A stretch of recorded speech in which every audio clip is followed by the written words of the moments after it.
Hey everybody, happy Wednesday. I'm sorry, I'm still trying to get this done. I'm actually trying to get it done really quick. Got some family stuff to do after this. Appreciate everybody being here. I truly do.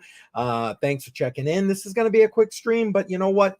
I want to get this information out because I think it's important. Too many times here in the cryptocurrency space, we hear nothing but negative stuff with regard to, I just realized I forgot to turn my phone down. Sorry, guys. Hang on one second. Let me do that because other than that, I'll get interrupted. There it goes. I'll get interrupted in the middle of the stream. But too many times in this space, we hear all the negative things. SEC's suing this one. DOJ's going after that one, and Elizabeth Warren's trying to crush this.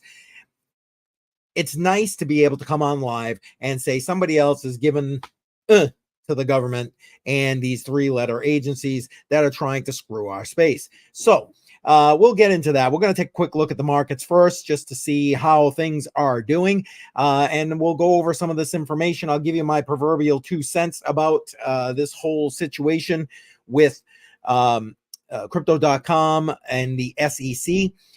In a few minutes. Let's see who's here in the chat. Appreciate automatic beats as always. This guy you're the best, man. You're the best. Appreciate you being here. Let's quick first sip of coffee.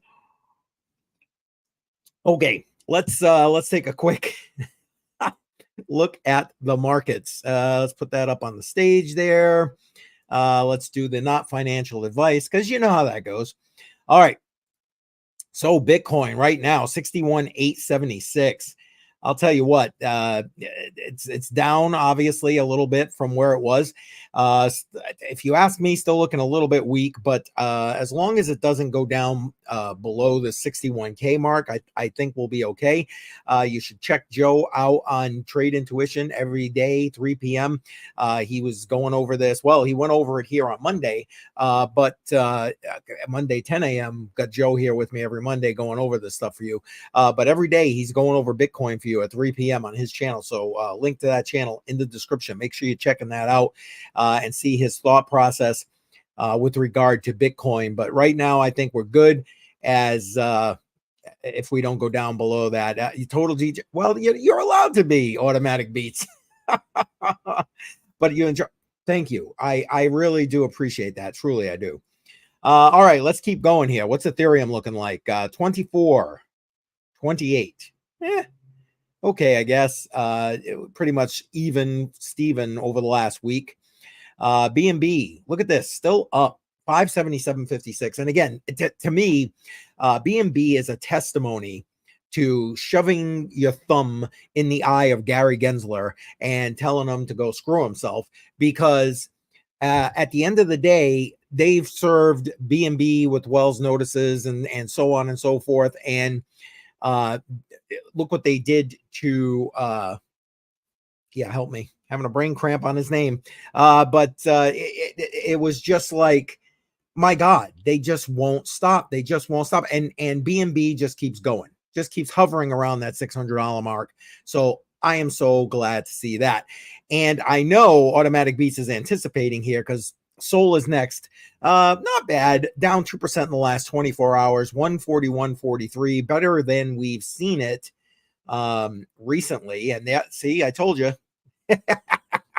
Gotta love it. Automatic Beats in the house, taking care of business right here.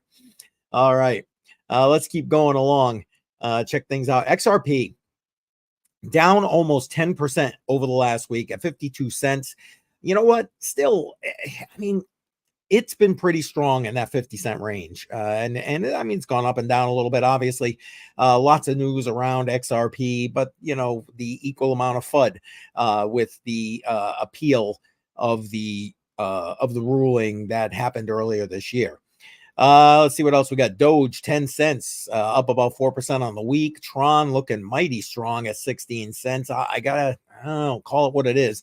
You don't have to like Justin Sun, but Tron is doing what it was meant to do, I guess, providing cheaper transactions, especially for USDT, people who want USDT across the globe.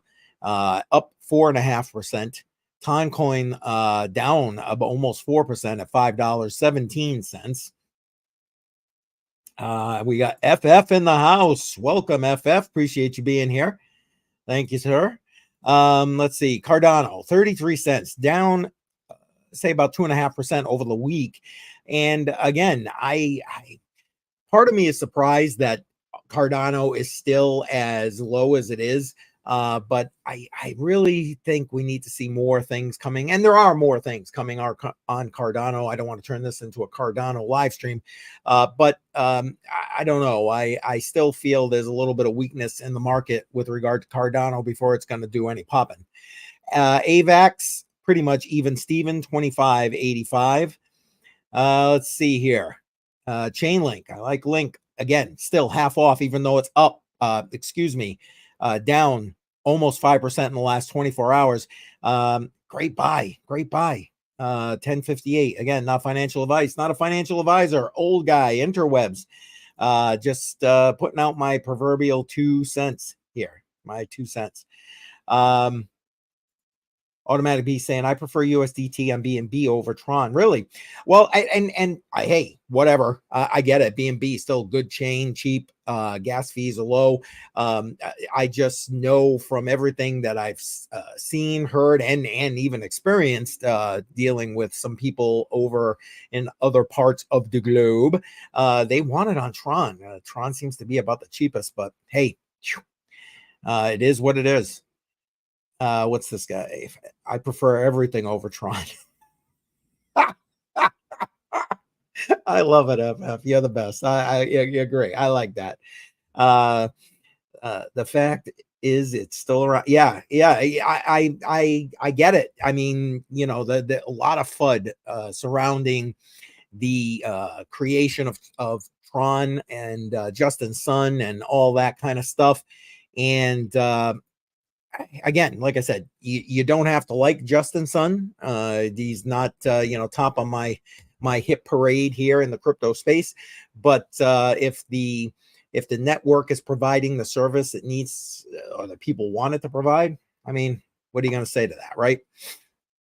Bitcoin Cash, BCH. We're talking up about 2% over the last week, 324.20. As a matter of fact, dropping on the channel here tomorrow will be the next installment from the Free State Bitcoin Digital Asset Conference I went to last month. In this case, it will be a talk given by Chris Hasia, and I'm probably butchering that name, so I apologize in advance. But he was one of the original devs on Bitcoin Cash into the block wars back in the day.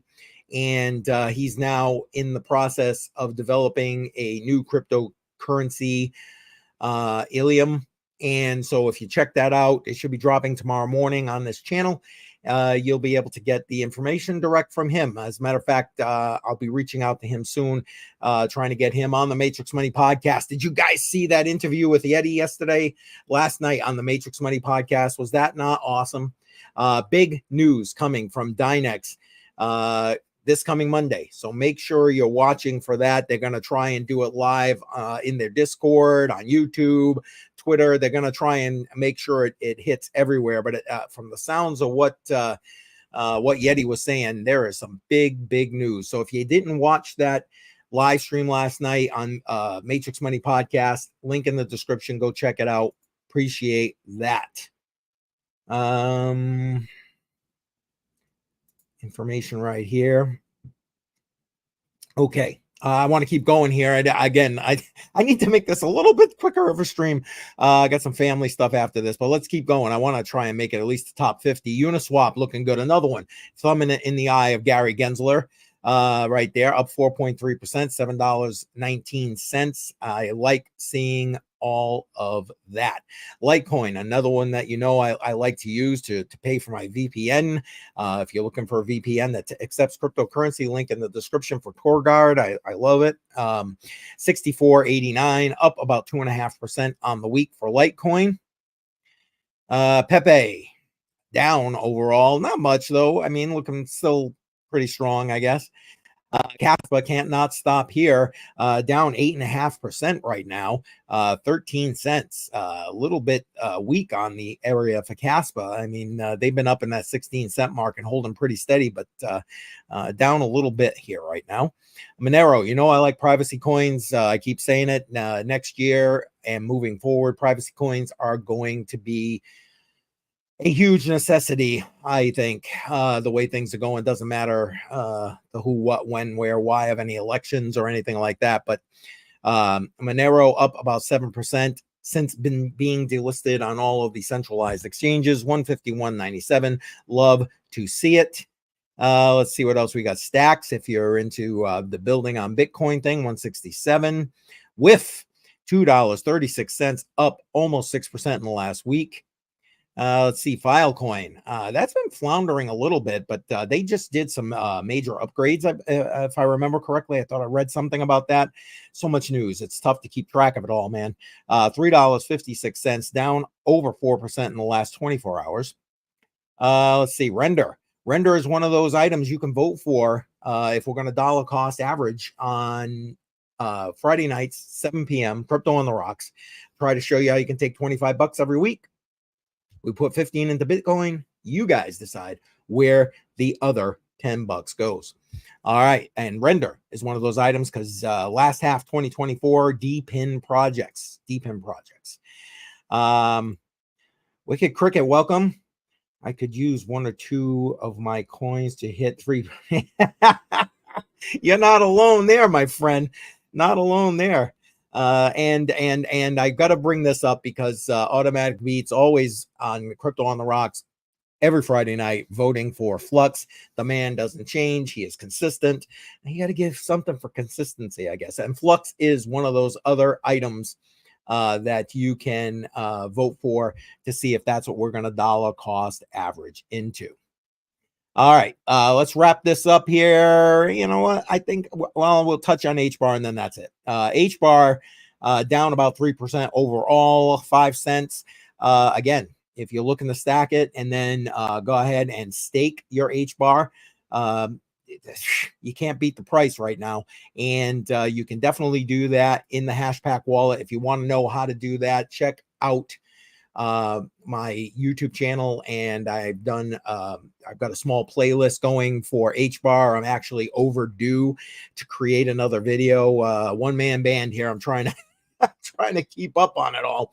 Appreciate everybody being here. We're going to get into the meat of the content here. But again, if you're new, make sure you hit that subscribe button, click that bell icon, click the all. That way you get notified every time I go live or drop a video. And of course, while you're here, smash up that like. I can see I got some people on Facebook as well. Thumbs up, baby. Thumbs up. I appreciate that. All right. So what are we talking about today?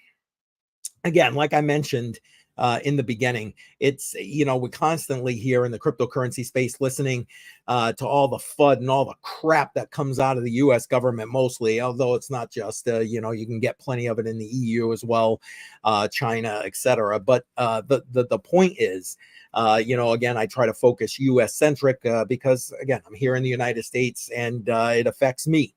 And I know for my demographics, for example, in my analytics, that the majority of people who do watch are from the U.S. And quite frankly, the U.S. three-letter agencies, U.S. government, what they do, how they, I'm going to say, attack the cryptocurrency space affects decisions, legislation, regulation across the rest of the globe. It just does. There's no two ways about that. Those are the facts. So when we have a company that decides they're going to say, screw you to the SEC in this case, but one of these agencies, it's always a good thing. So here we go. What started this whole fandango that's going on right now?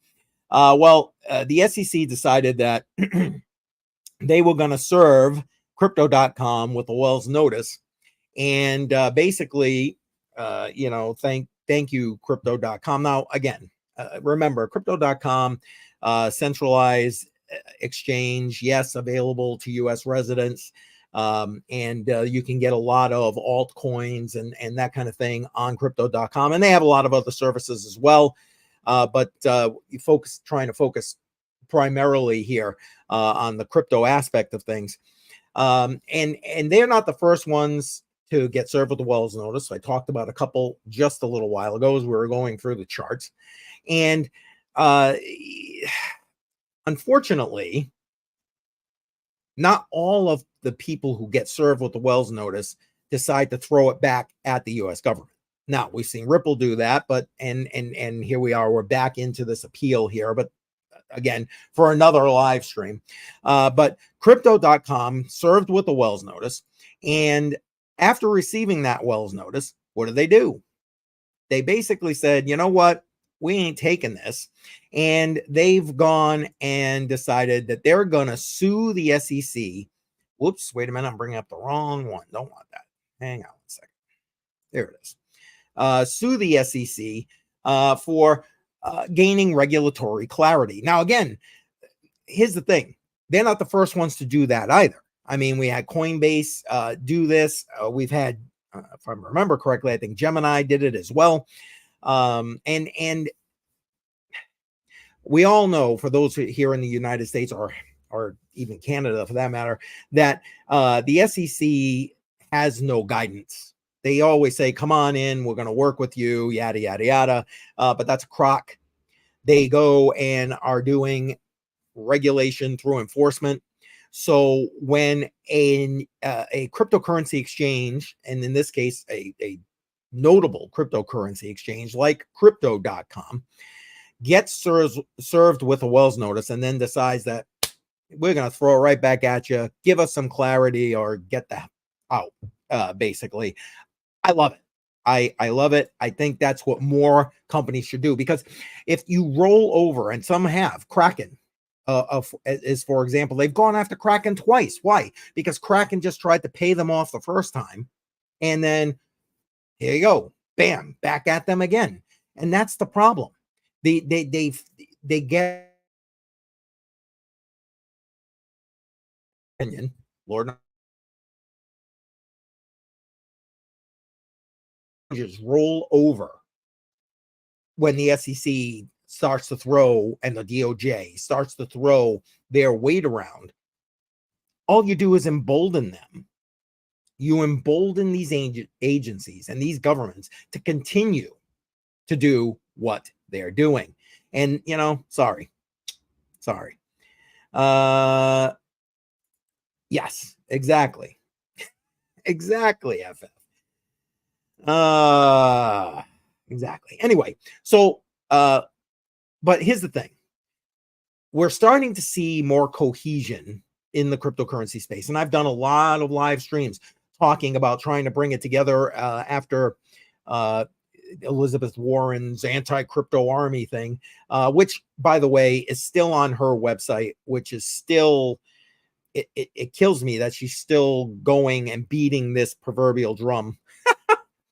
No pun intended. Anyway, and trying to garner support in this realm. But I mean, she has to do that because, again, she's got, you know, the Bankers Association writing her bills.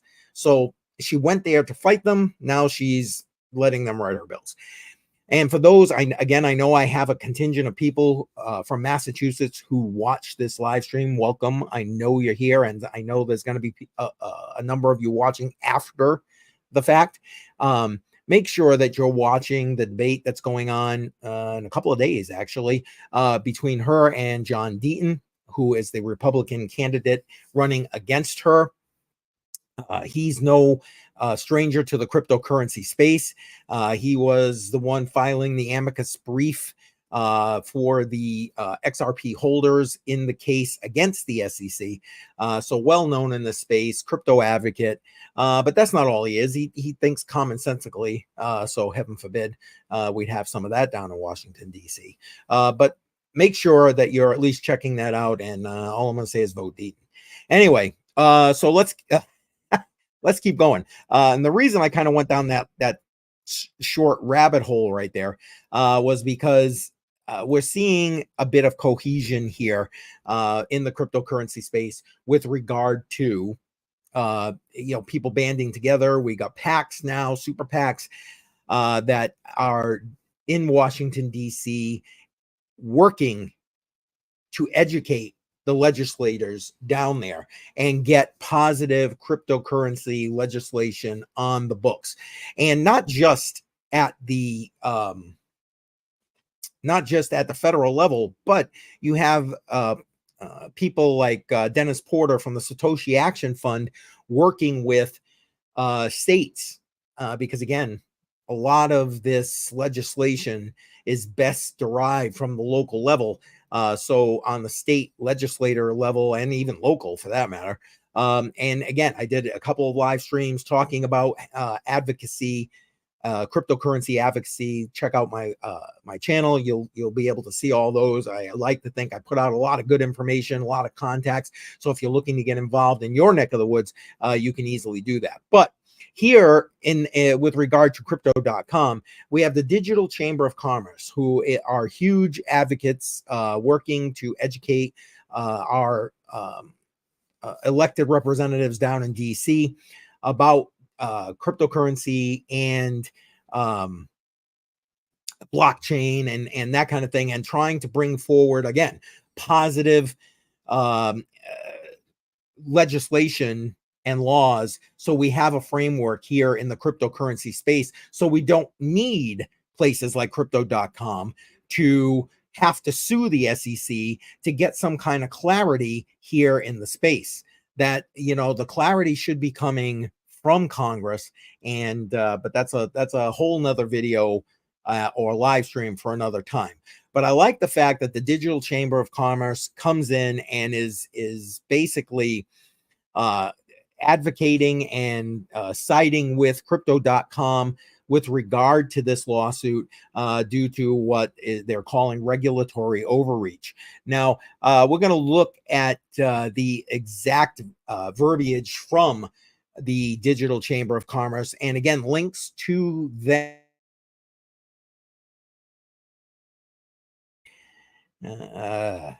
Sorry, I can see I just lost a little bit of connectivity here. My internet, I'll tell you what. Anyway, yeah, the links to all of that. Okay, come on. Here we go. Sorry, I'm glitching. I apologize. But let's bring this up and get through this, because honestly, I've got to be wrapping up pretty soon, but I want to get this out because, again, I think it's important to see that there are advocates for the cryptocurrency space, and we can help to support them. Those of us influencers, and not even just influencers, but just users in the cryptocurrency space. Again, estimates are between 50 and 80 million cryptocurrency users here in the United States. Huge voting block. And it's important to have our interests represented and the interests of the space represented. So let's just jump through this real quick. The Digital Chamber, and again, this is a link is in the description. Digital Chamber stands with crypto.com in its fight for regulatory clarity, clear rules, not enforcement without rulemaking. Yes, exactly. Are vital for the future of crypto in the United States. And this right here is there. We'll go through it real quick, and then I'll wrap this stream up here. Basically, it says the Digital Chamber fully supports crypto.com in its decision to file suit against the U.S. Securities and Exchange Commission, so the SEC.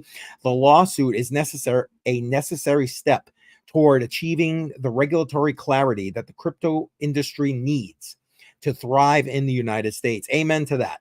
Amen to that. You can't say that enough. Crypto.com's case highlights the challenges that arise when the SEC bypasses the formal rulemaking process, instead opting for enforcement actions that create uncertainty and hinder innovation. How many people, companies, exchanges, platforms want nothing to do with U.S. residents thanks to this, which frankly is what they want. But let's not get me going down that road right now. We believe that clear and fair rules are essential for innovation, not regulatory overreach through enforcement. Amen. We stand with Crypto.com as they pursue this important matter in the U.S. courts, confident that it will reaffirm the importance of due process in the regulatory landscape. I mean, honestly, I don't think I could have said that any better. And again, links in the description so you can go see everything that they've been advocating for the Digital Chamber of Commerce, and they have been humongous advocates with regard to good legislation here in the United States. Now, just to kind of bring it all together here, if you listen to a lot of the pro crypto legislators in the House and the Senate, they feel confident that probably by next year we'll have at least stable coin regulation here in the United States. I'm sad to see that that's all they're looking at right now. But quite frankly, I mean, I guess that's the first step in the right direction. We got to start somewhere. So if we can get that through, again, perfect. That's going to pretty much wrap it up. That's what I wanted to do. I wanted to come out and I wanted to show you that it's nice every once in a while to see the crypto industry kicking back against the government, against these three-letter agencies, and frankly, against Gary Gensler, because I don't think there's anybody in this space that really likes Gary Gensler, but that's a whole nother live stream for a whole nother time. All right. I appreciate everybody being here. I can say I got a lot of people watching on YouTube and on Facebook, so I appreciate that very much. As always, if you're new here, make sure you hit that subscribe button, click that bell icon, click the all, and don't forget, on your way in, on your way out, smash up that like button. I appreciate that very much. And just to give you a kind of rest of the week for what's going on here on my channel, tomorrow, watch for that video to drop with Chris Passia from the Free State Bitcoin Digital Asset Conference from last month. That'll be dropping on my channel around 10 a.m. tomorrow. Then don't forget, Friday night, 7 p.m. Join me live, Crypto on the Rocks. You can come on. We'll talk crypto, have a drink, have a laugh, and just kind of enjoy ourselves for a few hours and try and educate some people, just casual conversation. And then after that, we'll be doing after hours crypto. That's exclusively on Patreon. And quite frankly, because it gets a little bit intense and sometimes, I don't want to put any more throttling pressure on my YouTube channel. So, and that's that for right now. And then next week, again, if you didn't watch the Matrix Money podcast last night with Yeti from Dynex, you want to do that. And then next week, we got Hawk Crypto live, 6 p.m. Matrix Money podcast. You can watch it on this channel. You want to see that. That's going to be great. Hey, Automatic Beats, thank you. You never, ever don't say it's a great stream. I really appreciate you, man. I really, really do. FF, yes. Thanks for being here, man. I know you got busy days during the day, so I appreciate you taking time out of your day to be here and showing some support. Thanks a lot. Again, everybody, I appreciate you. Thank you for being here. I hope this was informative. And again, I look forward to seeing you Friday night. Crypto on the Rocks, 7 p.m. Eastern time. All right. Take care, everybody.